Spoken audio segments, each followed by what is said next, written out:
정말 반갑습니다. 저는 제 개인 기도를 할 때마다 제가 빠뜨리지 않고 하는 기도가 있는데요. 주님을 더 사랑하고 싶습니다. 제 마음 가운데 주님을 향한 뜨거운 사랑을 부어주십시오. 제가 왜 이런 고백을 기도할 때마다 빠뜨리지 않고 하냐면요, 예수님이 전부인 거예요. 예수님이 전부예요. 성경 커버 투 커버를 여러분이 다 같은 성경을 갖고 계시다고 믿는데, 성경의 모든 이야기가 구약, 신약 다 포함해서 예수님 얘기예요. 예수님 얘기. 예수님을 더 사랑하고 싶습니다. 제가 중학교에 이제 오면서 생각을 한 게요, 제가 작년 여름에 강화도를 다녀올 계획을 하셨습니다. 그래서 제가 언더우드 성사님의 그 기도 편지를 접하게 됐거든요. 제가 기도 편지를 읽으면서 제 마음이 정말 많이 울었어요.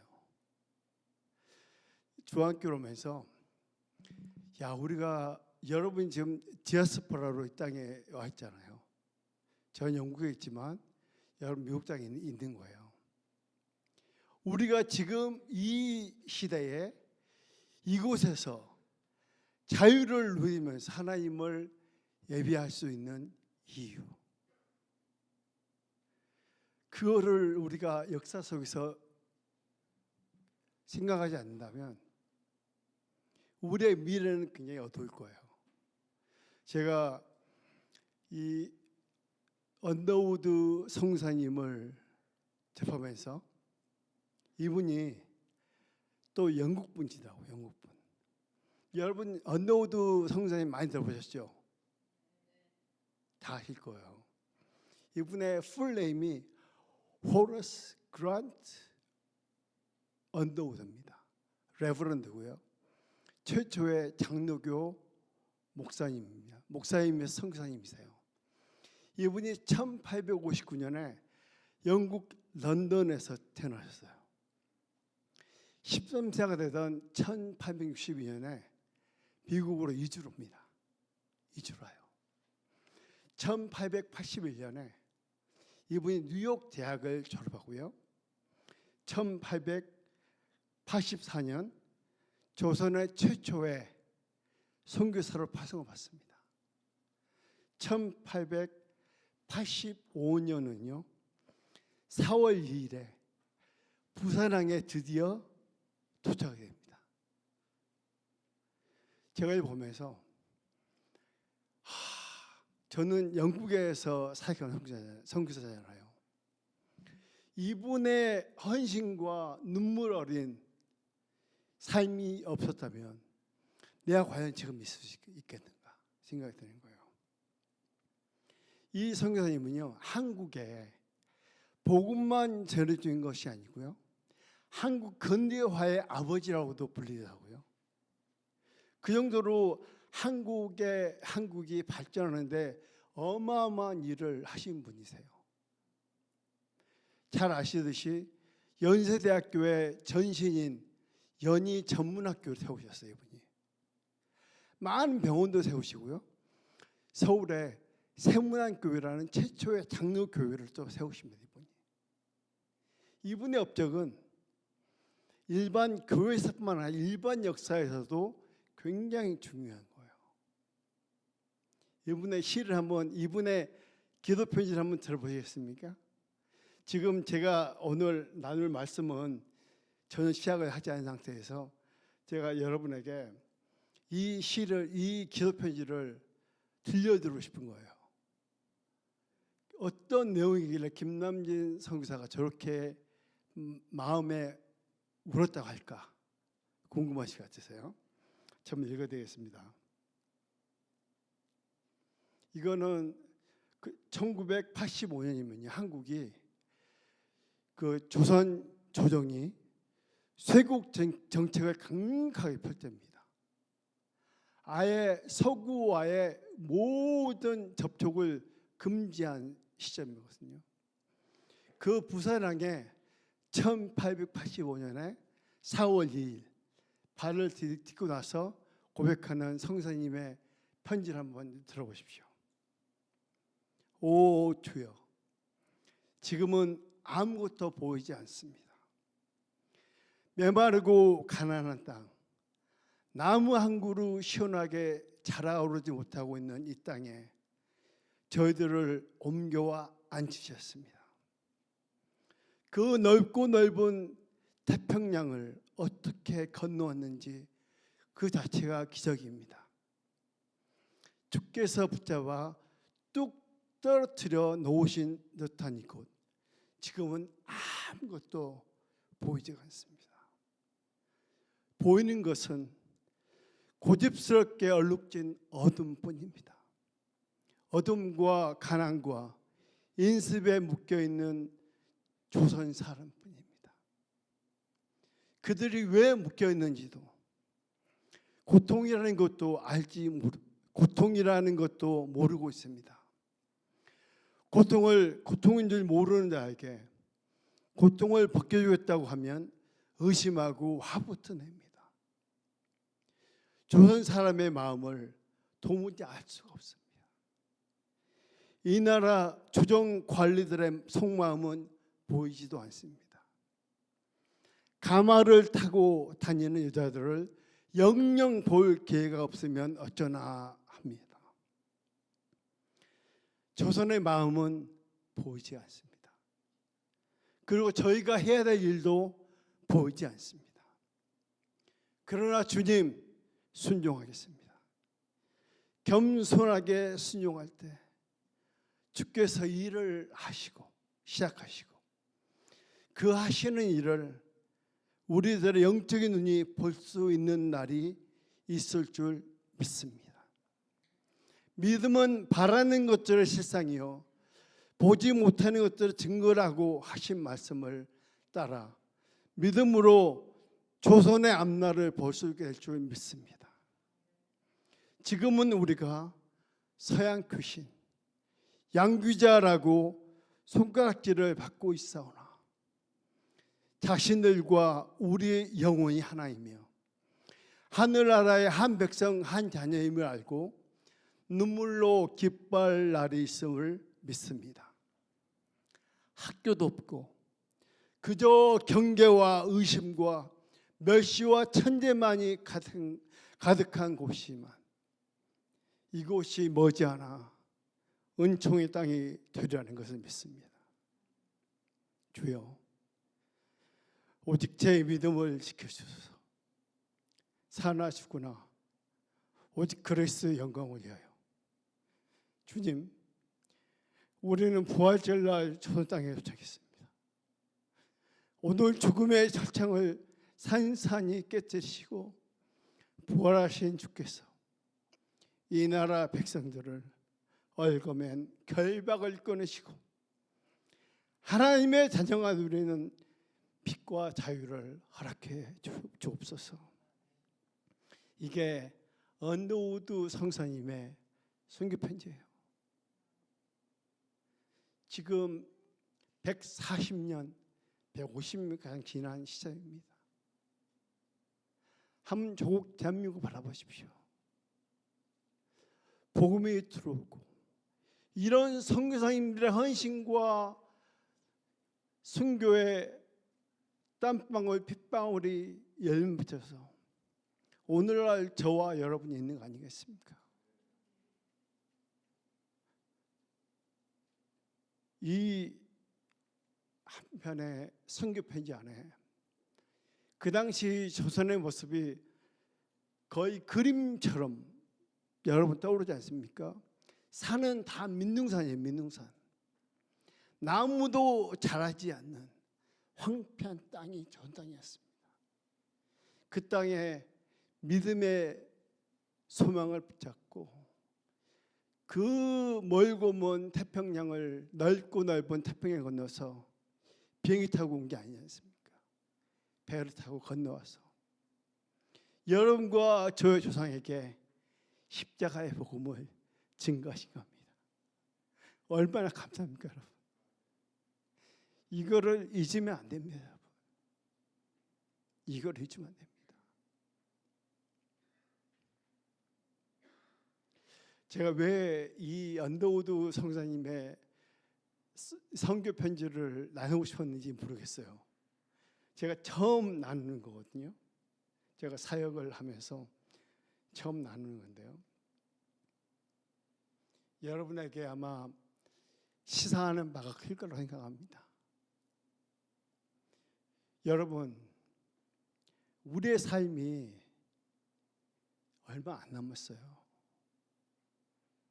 오늘 찬양 가사에서 우리가 함께 찬양했지만요, 하나님을 사랑하는 거, 예수님을 사랑하는 거, 성령님을 사랑하는 거, 그게 답니다, 여러분. 그게 다예요. 삶이 아무리 바쁘고 여러분의 직면해 있는 현실의 문제가 아무리 크다 할지라도 하나님, 살아계신 하나님을 여러분이 바라본다면 그 문제는 아주 작은 문제처럼 보일 겁니다. 오늘 본문이 성도의 특권입니다. 박 목사님은 눈치가 빠르셔가지고요.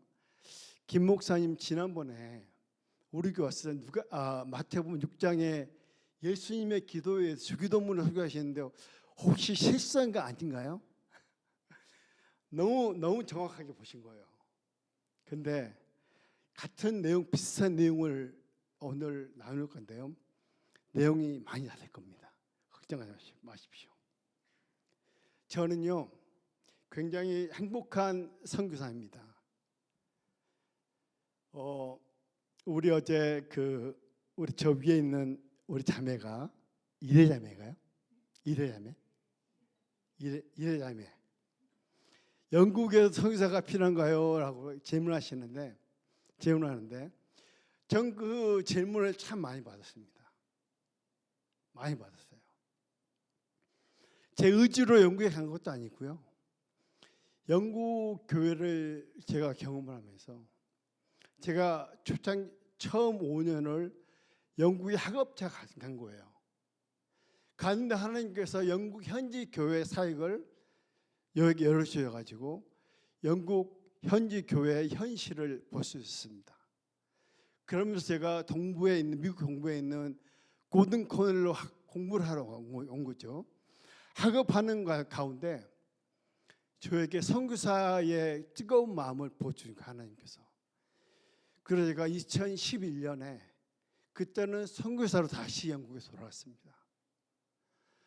돌아가서 영국의 현실을 보니까 그 당시에 미국 오기 전에 제가 보았던 광경, 영국 교회가 처해 있는 영적 도전과 위기 상황들이, 아니 우리에게 부모와 같은 교회인데, 전 세계에 복음의 횃불을 밝힌 영국 교회인데 어떻게 이렇게 됐을까? 그런 마음을 부어주셔서요, 제가 선교사로 다시 헌신을 해서 지금 사역을 하고 있는데요. 이렇게 가면 시간이 한참 갈 것 같은데, 저는 행복한 선교사로 말씀드렸지 않습니까? 제가 하고 있는 사역이요, 영국에서 프레어 미션입니다. 선교를 하는데요, 기도로 선교를 하는 거예요. 잘 이해가 안 되실 겁니다. 저도 이해가 안 됐어요. 어떻게 선교를 기도로 하지? 어떻게 기도로 선교를 하지? 근데요, 이 기도도 방금 여러분이 하신 기도 있죠. 주여 삼창하면서 뜨겁게 간절하게 부르는 열정적인 기도를 가지고 영국 교회에서 사역을 지금 10년 넘게 해오고 있습니다. 간혹 목사님들이나 성도님들이 저에게 질문해요. 아니 어떻게 순수한 한국 교회 기도로 영국 백인 교회에서 다른 이 이민자들 교회가 아닙니다. 100% 백인 교회에서 이 사역을 10년 개원하는 거예요. 제가 그 질문을 받으면서 생각을 많이 하죠. 오늘 그 내용까지 말씀 못하겠지만 제가 이후에 식사 이후에 밑에서 지하에서 제가 말씀을 좀 드리겠습니다. 어떻게 그게 가능한지 말씀드릴게요. 제가 행복한 선교사라고 말씀드린 이유는 제가 작년 10월 달에 10월 8일 9일에 한 번도 하지 않은 일을 시도했습니다. 그게 뭐냐면요, 영국의 그 목사님들을 영국 그러니까 기독교 선교팀이 오면은 팀들을 받는 호스 교회가 있습니다. 100% 영국 교회죠. 제가 작년 박 목사님 오셨던 그 사역이 끝나고 나서 목사님들께 연락을 다 했습니다. 목사님, 우리가 기도 리트릿을 해야 되지 않겠습니까? 그 날짜를 제가 들었더니 한 번도 빠짐없이 다 오신 거예요. 1박 2일이고요. 미드웨일이라고 웨일즈 지역의 중심에서 모였습니다. 모여가지고 이제 저희 기도 선교회 본부에서는 자리를 마련해 드린 거예요. 그러면서 하나님이 기도 선교를 통해 하신 일들을 서로 나누고 듣고 하는 시간이거든요. 근데 저는 이제 그 자리만 마련하고 기도하고 이제 이분들께 마이크를 넘겨드렸죠. 그런데요, 제가 그 자리에서 너무 놀랐습니다. 저의 길을 의심케 했어요. 저는 10년 동안 제가 기도 선교를 하면서 한 번도 제 입술에서 열매라는 말을 사용해 본 적이 없어요. 여러분, 기도를 하면서 어떤 열매를 기대한다는 게 말이 안 되잖아요. 그냥 복음의 빛인 한국교회가 영적으로 어려움 가운데 직면해 있는 영국교회를 겸손하게 섬긴다라는 컨셉이지 열매를 보겠다는 게 아니거든요. 그런데 13분이 참여하셨거든요. 다 영국 목사님들이죠. 그분들 모두가 하시는 말씀이 기도 선교의 열매를 얘기하시는 거예요. 기도 선교의 열매를. 그 열매를 하면 무엇이냐면요, 일단 교회 안에 놀라운 영적인 변화가 일어나고 있다는 거예요. 교회 안에뿐만 아니고 지역 사회 안에 교회가 그동안에 기도하고 바랬던 놀라운 영적인 변화가 지역 사회 안에서 일어나고 있다는 거예요. 어떤 교회는요, 기도 선교팀을 두 번을 받았는데요, 그 교회는 제가 2022년 초에 방문에 설교할 때만 해도 한 70명 정도 되는 교회였거든요. 북교 LG에 있는 교회인데, 제가 작년에 방문을 했는데요, 교회가 1년이 조금 지난 시점에 100여로 성장을 했어요. 근데 그 교회 건물이 맥시멈으로 수용할 수 있는 인원이 150명이거든요. 근데 교회가 새로운 교회를 개척을 했어요. 그게 이분이 목사님이 나와서 얘기하시면서 당신들도 못 보겠대요. 사람들이 주일마다 교회로 몰려온다는 거예요. 그래서 더 이상 수용하기 불가능하기 때문에 교회를 개척하겠다고 하시면서 하신 말씀이, 교회 안팎의 이 모든 영적인 변화를 기도 선교의 열매라고 얘기를 하시는 거예요. 이분뿐만 아니고 다른 12분의 목사님들이, 제가요 앞에서 앉아 있으면서 쥐구멍을 찾고 싶을 정도였습니다. 그 정도 심정이었는데요, 또 하나님께서 놀랍게 일하시고 있다는 겁니다. 여러분, 선교사들이 많은데요, 선교 현장에서 그러한 일들을 직접 보고 경험하고 듣는다는 것은 얼마나 행복할까요, 여러분? 저는 행복한 선교사입니다. 또 여러분이 함께 저와 목사님과 성도님들이 이 사역을 위해서 기도해 주시고 많은 관심을 가져서 정말 감사합니다. 방송실 웨일즈 부흥을 건너드리겠습니다. 시간이 많이 가서 오늘 본문은요 주기도문의 내용입니다. 주기도문이 성경에 딱 두 군데 나오거든요. 하나는 마태복음 6장이고요. 또 한 군데가 오늘 읽은 누가복음 11장입니다. 마태복음 6장에는요 이 산상수훈의 한 부분으로 나옵니다. 물론 산상수훈 5장, 6장, 7장의 한 중심의 가장 중요한 위치에 이 주기도문 위치하신 그 의도가 있는데요. 누가복음 11장에는 누가복음 전체 문맥 안에서 이 기록되고 있다는 거예요. 누가복음은요 저자가 누가입니다. 근데 이 누가는요 예수님의 12 제자 중에 한 사람이 아닙니다.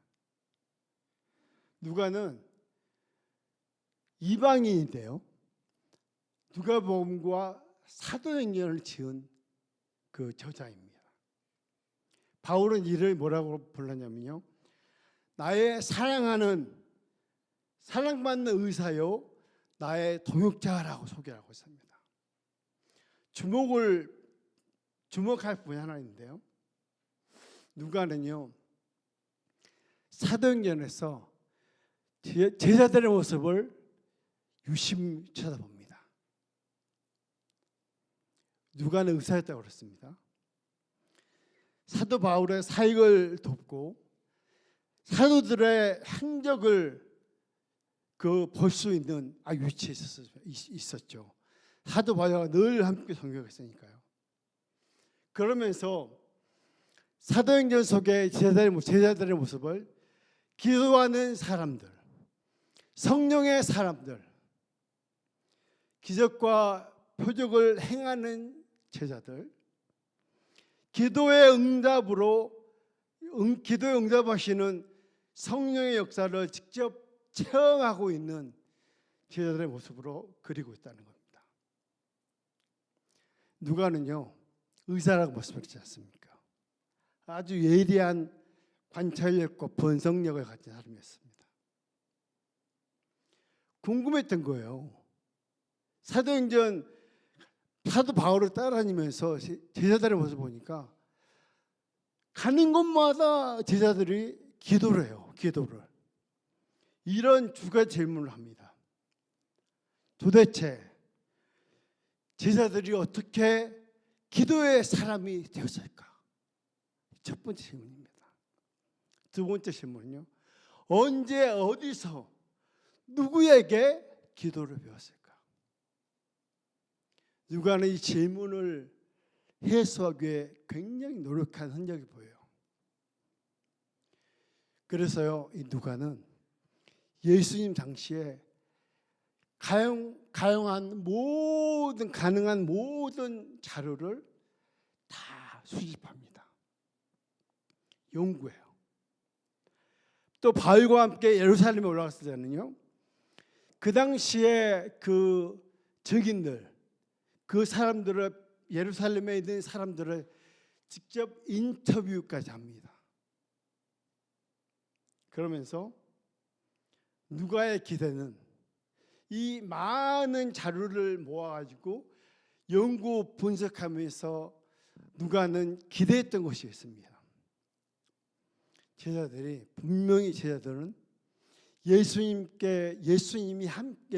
이 땅에 계실 때부터 기도의 삶이었을 거야. 이런 기대를 한 거예요. 자, 놀라운 사실은요, 그 기대를 완전히 무너뜨린 겁니다. 제자들이 기도의 사람이 아니었던 거예요. 예수님은 기도가 중심이 된 철저히 기도하는 삶을 살았던 반면 제자들은요, 기도하시는 예수님을 직접 보고 그 간절한 기도 소리를 직접 귀로 들었고요. 그럼에도 불구하고 제자들의 삶은 철저히 기도하지 않는, 오히려 기도에 실패하는 모습으로 나오고 있다는 거예요.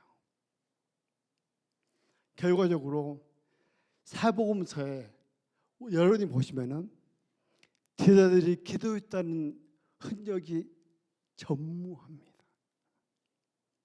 오늘 누가복음 11장을 보시면 제자 중 하나가 예수님 기도가 끝나기를 기다리는 거예요. 그러면서 끝나자마자 주님, 요한이 그의 제자들에게 기도를 가르친 것 같이 우리에게도 가르쳐 주십시오.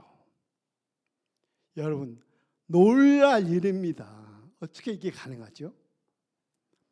예수님이 얼마나 기뻐하셨을까요? 사복음서 어느 곳에도 제자들이 기도했다는 곳은 없습니다. 기록이 없습니다. 누가복음 11장 이후에 24장까지 한 군데도 나타나지 않았습니다. 그런데요, 오늘 이 본문에서 갑자기 제자 하나가 제 생각에 베드로가 아닐까 싶은데, 예수님, 우리에게 기도를 가르쳐 주십시오. 여러분이 예수님이 심령이었다면 얼마나 기뻐하셨을 거예요. 기뻐하셨겠어요. 흐뭇하고요. 그죠? 근데 여러분, 제자들은 철저히 기도하지 않는 모습입니다. 근데 이 시점에 이 정도 되면 여러분과 저는 굉장히 위로를 받아야 돼요. 그렇지 않습니까? 제자들의 모습이 기도하기를 원하지만 기도에 실패하는 우리의 모습이 앉아 있는가 싶습니다. 예수님은 끊임없이 기도의 삶을 사셨습니다. 함께한 제자들이 기도하지 않을 때에도 예수님은 기도하셨고요, 인내하며 기다리신 것입니다. 적어도 예수님은 함께 삶을 나누고 동고동락했던 제자들이 반드시 기도의 사람들이 될 것을 확신하지 않으셨는가, 그렇게 우리가 생각해 볼 수 있습니다. 사도행전 속에서 우리는 그걸 잘 알잖아요. 사도행전 시작하자마자 1장에서부터 사복음서에서 기도에 실패했던 제자들이 짜잔 하면서 기도의 사람으로 바뀌어 있는 거예요. 사도행전 1장부터 계속 사도행전 속에서 제자들의 모습은 기도의 사람들, 성령의 사람들, 기도에 응답하신 성령님의 그 역사를 보고 경험하는 제자들의 모습을 볼 수 있다는 겁니다. 자, 누가가 강조하는 것이 있습니다.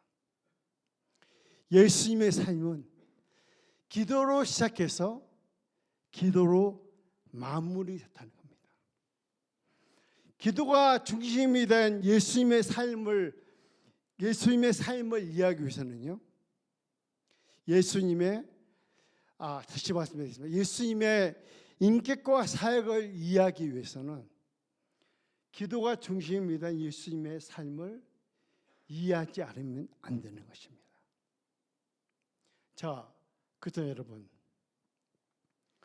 누가가 이 누가복음을 통해서 우리 단지 예수님의 삶의 기도가 중심이었어, 전부였어, 그걸 강조하기 위해서만 이 누가복음을 기록했을까요? 여러분, 혹시 여러분 가운데 제 얘기를 쭉 들으면서 그래, 예수님이시니까 그렇게 하셨지, 아마 저도 그렇게 생각했던 것 같아요. 예수님이시니까, 신성과 인성을 가지신 예수님이시니까 철저하게 성부 하나님과 기도하는 시간을 갖지 않았을까?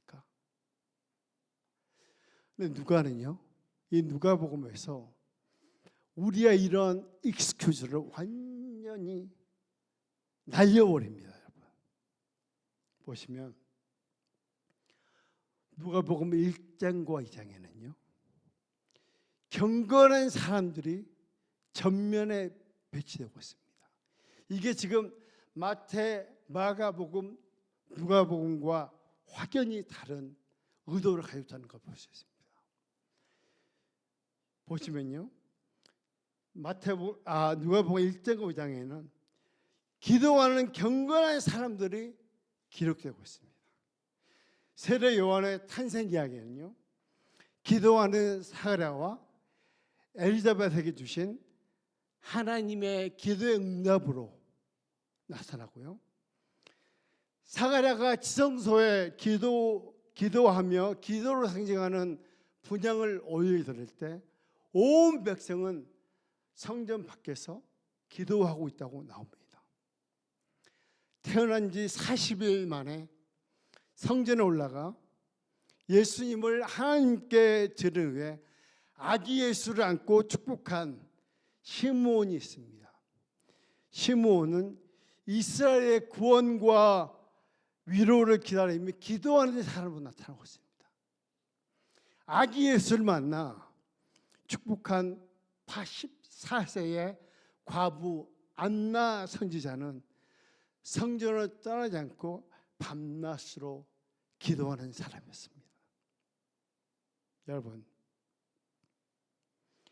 여러분과 저는요 핑계 댈 수가 없어요. 누가복음을 읽는 독자에게 오늘 이 말씀을 듣는 여러분과 저에게 누가가 정확하게 분명하게 전달하려고 하는 메시지가 있습니다. 예수님을 믿고 따르는 사람들은 예수님이 보여주신 기도의 삶을 반드시 살아야 한다는 것입니다. 두 번째는요, 성도의 경건한 삶은 기도 없이는 불가능하다는 것입니다. 다시 말해서 경건한 삶을 살고자 하는 성도는요 반드시 기도의 삶을 살아야 한다는 것이죠. 여러분 핑계대시면 안 됩니다. 이 누가가요 핑계대는 많은 그리스도인들을 위해서 이 장치를 1장 2장에 평범하지만 경건한 사람들의 기도를 전면에 비치하고 있는 겁니다. 그러면서 마태, 마가, 요한복음과 달리 기도하시는 예수님을 병행 구절에 다른 마태, 마가의 병행 구절에 맨 앞부분에 이 기도하시는 예수님 모습을 기록하고 있다는 거예요. 우리에게요 기도에 대한 오해가 있습니다. 예수님의 기도와 전혀 다른 기도인 것이죠. 기도를 만능으로 생각하는 분이 있습니다. 기도를 만능으로. 기도만 하면 만사형통이다. 또 기도하면요 기도를 통해서 하늘 보좌를 흔든다고 생각하는 사람이 있습니다. 큰 오해죠. 또 기도를요 도깨비 방망이처럼 또 밴딩 머신처럼 내가 필요할 때 돈만 넣고 내가 원하는 거 언제든지 얻을 수 있는 그것을 기도로 생각하는 분이 있습니다. 또 기도를 만능 열쇠처럼 생각하는 사람이 있다는 거예요. 원할 때 언제든지 내가 꺼냈을 수 있는 만능 열쇠다. 이 기도에 대한 오해입니다. 예수님이 삶으로 보여주신 참된 기도는요 이것이 바로 기도의 주기도문의 핵심 내용인데요 하나님의 이름과 영광을 구하는 기도입니다. 나의 이름이 아닙니다. 나의 영광이 아닙니다. 나의 성공이 아닙니다. 하나님의 이름, 하나님의 영광, 하나님의 페임입니다. 또요 하나님의 나라, 다시 말해서 주님의 통치하심, 주님의 다스리심을 강구하는 겁니다. 여러분의 삶 가운데 주님의 나라가 임하기를 원하신다고 고백하는 것은 무슨 말이냐면요, 주님, 저를 다스려 주시옵소서. 저의 의지와 저의 힘으로 사는 것이 아니라 철저하게 성령님의 다스림 가운데 살기를 원합니다. 그리고 마지막으로는 하나님의 거룩하고 완전한 뜻을 구하는 것입니다. It is not what I want. 내가 원하는 것이 아닙니다. 나의 계획이 아닙니다. 나의 뜻이 아닙니다. 나의 목적이 아닙니다. 하나님이 갖고 계신 완전하고 거룩한 나를 향하신 하나님의 계획, 하나님의 뜻, 하나님의 목적입니다. 이것이 주기도문 마태복음과 누가복음에서 우리에게 가르쳐 주시는 예수님이 가르쳐 주시는 주기도문의 내용입니다. 사랑하는 여러분, 마태복음 6장 33절은요 이렇게 잘 아시겠죠? 그런즉 너희는 먼저 그의 나라와 의를 구하라. 그리하면 이 모든 것을 너희에게 더하시리라. 이것은요, 이 한 구절은 마태복음 6장 9절 13절 주기도문의 요약본입니다. 요약본. 이 한 구절 안에 예수님이 우리 가져오신 주기도문의 정신이 다 담겨 있다는 거예요. 그래서 우리가 여러분, 제가 한 가지 노티스한 거는요, 중앙교회 기도가 많이 달라진 것 같아요. 제가 작년 초에 왔나요? 작년 초인지 제가 지난번 왔던 때를 기억 못하겠는데요. 작년에 왔을 때하고 영적인 온도의 차이가 좀 느껴집니다. 저만 느끼는 건지 모르겠지만 저는 오랫동안 여기 이 자리에 함께 없었잖아요. 방문을 왔는데 기도의 온도가 좀 달라졌어요. 감사할 일입니다. 여러분, 마태복음 6장과 누가복음 11장의 이 예수님이 가르쳐 주기도문이요, 바른 기도의 표준이 됩니다. 잘못된 기도관을 수정해 줍니다, 우리에게. 그리고 건강한 성경적 기도 신학을 정립시켜 주는 것이죠. 자, 여러분, 누가복음 11장에 오늘 읽었던 본문 중에서 기도 가르침을 요청하는 제자들을 향해서 예수님이 이렇게 답변하십니다. 너희는 기도할 때 이렇게 기도하라. 아버지여. 마태복음 6장에 이렇게 나오죠. 너희는 이렇게 기도하라. 하늘에 계신 우리 아버지여. 사랑하는 여러분, 하늘에 계신 우리 아버지, 마태복음 6장 9절에 나오는 하늘에 계신 우리 아버지, 이 한 부분만 지금 본격적으로 기도의 시작되지 않았고, 기도의 청원이 시작되기 전인데 건강한 하나님이 원하시는 기도에 들어가는 지금 관문에서 우리에게 이렇게 가르치십니다. 우리 아버지, 하늘에 계신 우리 아버지여 부르라는 것입니다. 근데 이것을 묵상하면요, 이건 여러분 복음의 핵심입니다. 복음의 핵심. 여러분 예배에 나오실 때, 예배 자리에 기도하실 때, 찬양하실 때 하나님을 아버지라고 많이 고백합니다.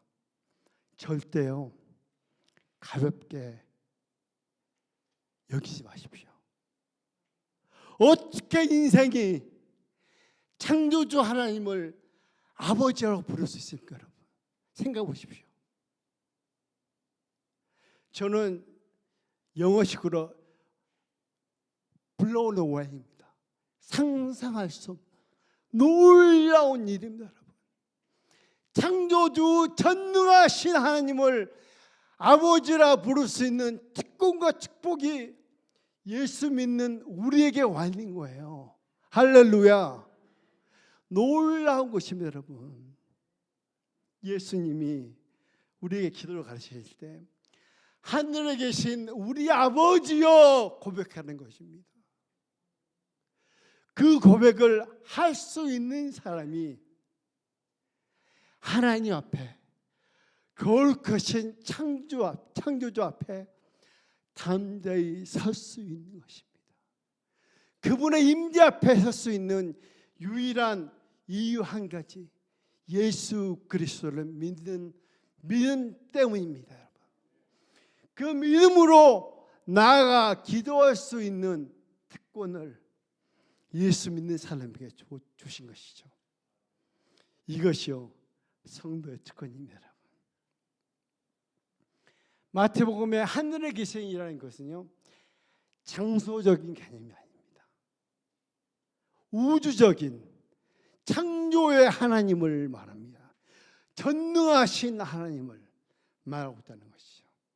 그의 만물을 다스리시는 주권자요 통치자요 그분의 권세와 위엄, 능력을 의미하는 것입니다. 복음을 통과한 사람, 십자가의 은혜를 입은 사람, 하나님을 아버지라 부를 수 있고요. 기도로 그 하나님과 교제할 수 있게 됩니다. 구원받는 성도가 누리는 이 놀라운 특권을 우리는 종종 간과하고 사용하지 않습니다. 하나님을 아버지라 부르는 것은 위대한 믿음의 비밀입니다.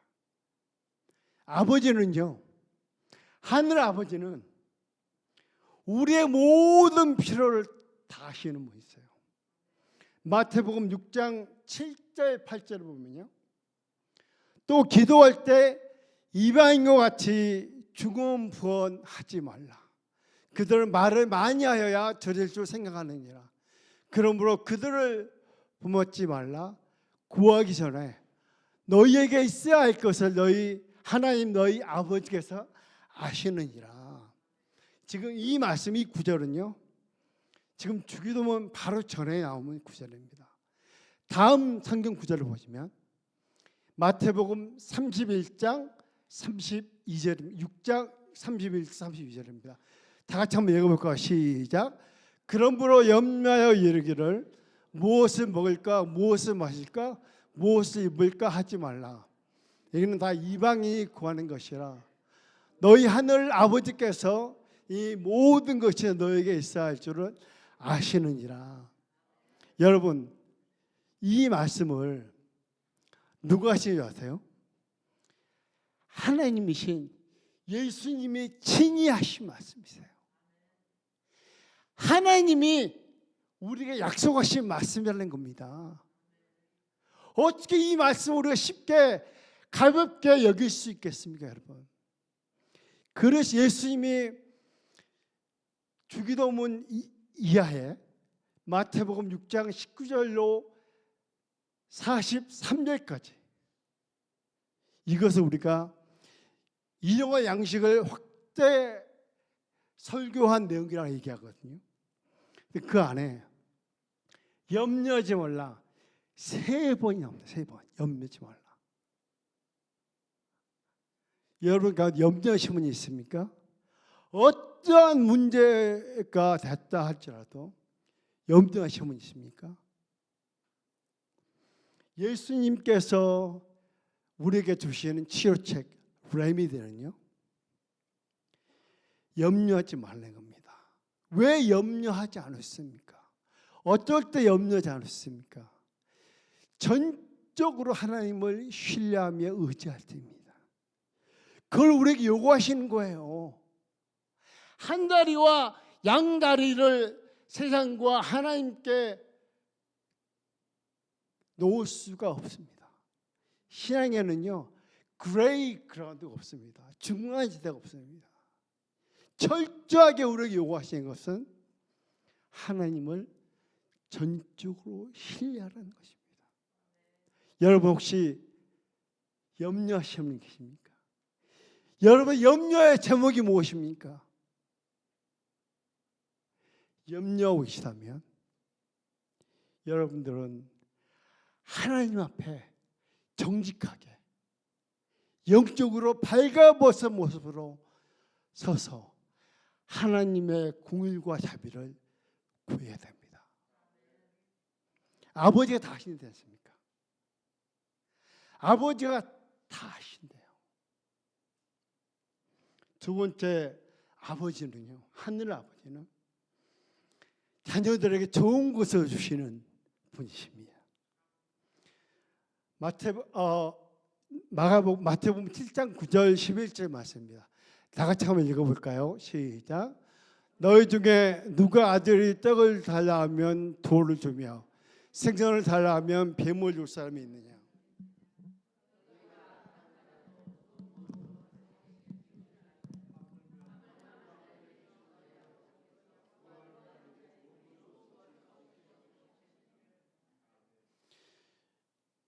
이분이 우리 아버지세요. 여러분 믿으셔야 됩니다. 적어도 예수님을 믿는다 고백하시는 분들이라면 이 말씀의 약속을 붙잡으셔야 되는 거예요. 진짜입니다, 여러분. 김남진 선교사의 말을 믿지 마시고 이 말씀의 약속을 믿으십시오. 이 말씀이 맞는지 틀리는지 한번 테스트를 해보시라는 얘기입니다. 오늘 혹시 이곳에 이 놀라운 특권과 축복을 누리지 못하는 분이 계시지 않습니까? 저는 이 시간에 그런 분이 계시다면 여러분을 예수님께 초청하기를 원합니다. 예수님을 알고 믿고 고백하여 영접함으로 예수님을 여러분의 삶의 주인으로 모실 수가 있습니다. 하나님은 하나님과 우리를 가로막고 있는 죄 문제를 해결하기 위해서 하나님이신 예수님이 사람의 형상으로 오신 겁니다. 십자가의 죽으심과 부활하심으로 그 성부 하나님의 구원의 계획을 이루시고 완성하신 겁니다. 믿음으로 그 예수님을 고백하고 죄를 시인할 때 죄 용서의 은혜를 누릴 수 있게 된 것이죠. 그리고요, 영생을 얻게 됩니다. 이터널 라이프입니다. 영생은 여러분 죽은 다음에 가는 게 아닙니다. 영생은요, 살아있을 때부터 이미 우리의 영생 가운데 들어가 있습니다. 죽고 있다 합니다. 예수를 전심으로 믿고 예수님을 주로 고백하는 성도라면 이미 여러분과 저는 영생 가운데 들어와 있는 것입니다. 죽음이요, 육체적 죽음이요, 영원한 이터너티로 들어가는 게이트웨이입니다. 게이트웨이. 그렇기 때문에 예수님을 믿는 성도는 죽음을 두려워하지 않습니다. 할렐루야.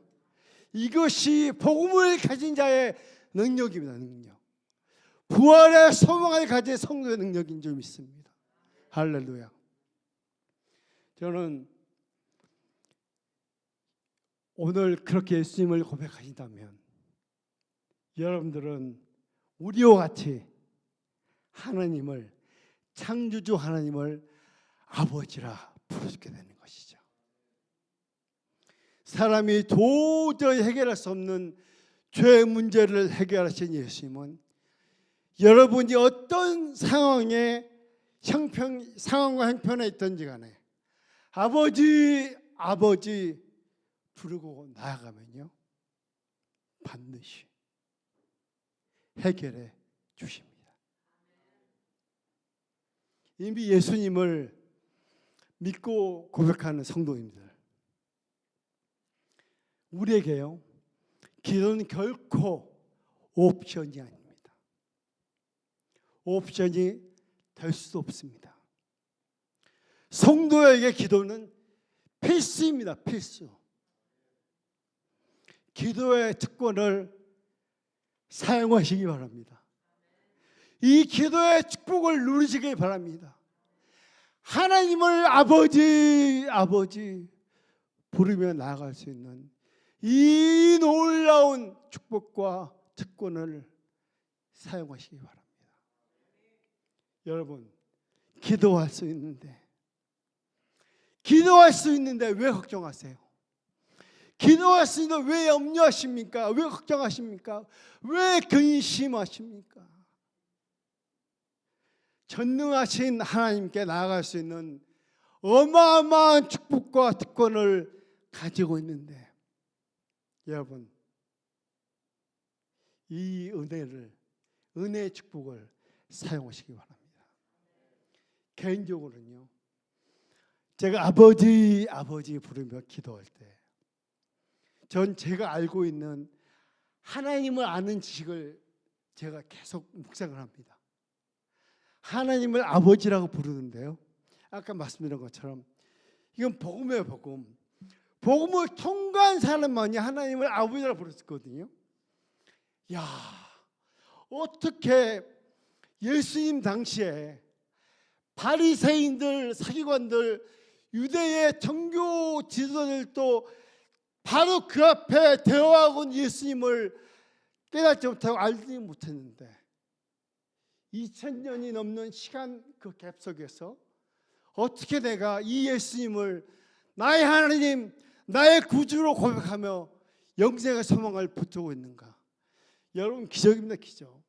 기적 아닙니까, 여러분? 아니, 정말이잖아요. 요한복음 보시죠. 요한복음. 바로 앞에 예수님이 바로 앞에 서 있는데도 바리새인들과 서기관들 예수님 몰라와요. 오히려 돌로 쳐서 죽이려고 하지 않습니까? 근데 여러분, 저는 그 2000년이 지난 주 밀레니엄이 지난 시점에서 예수님을 피지컬하게 우리의 눈으로 보지도 않고도 믿고 있잖아요. 이게 은혜고 이게 놀라운 축복입니다. 축복. 할렐루야. 여러분 기도하러 나오실 때 그저 많은 어떤 수학적인 그 표현들을 생각하거나 너무 기도를 어렵게 만들지 마십시오. 자녀된 자가 하늘 아버지 앞에 나오는 거예요. 아버지, 아버지. 기도요, 여러 단어를 써서 기도 못하시면 아버지, 아버지 부르세요. 아버지만 잘하셔도 기도에 어마어마한 은혜를 누립니다. 여러분의 심령 속에 차오르는 은혜의 감격이 있다는 거예요. 무엇이 여러분을 기도의 자리로 나오지 못하게 만듭니까? 관계적인 문제입니까? 개혁의 문제입니까? 자녀의 문제입니까? 어떤 문제입니까? 그 어떤 것도 여러분들을 기도의 자리로 나온 걸 방해해서는 안 됩니다. 사랑하는 여러분, 기도가 여러분의 삶을 이끌어가는 원동력이 되길 원합니다. 올바른 성경적 기도가 주한교회의 모든 사역을 이끌어가고 지탱하는 드라이빙 포스, 영적인 원동력이 되길 원합니다. 기도가요, 여러분 개인과 가정, 교회 공동체 가운데 중심이 되어지며 기도하는 삶이 우리의 삶과 교회의 거룩한 문화가 되길 소망합니다. 할렐루야. 시간이 많이 갔네요. 찬양 같이 하시죠. 찬양.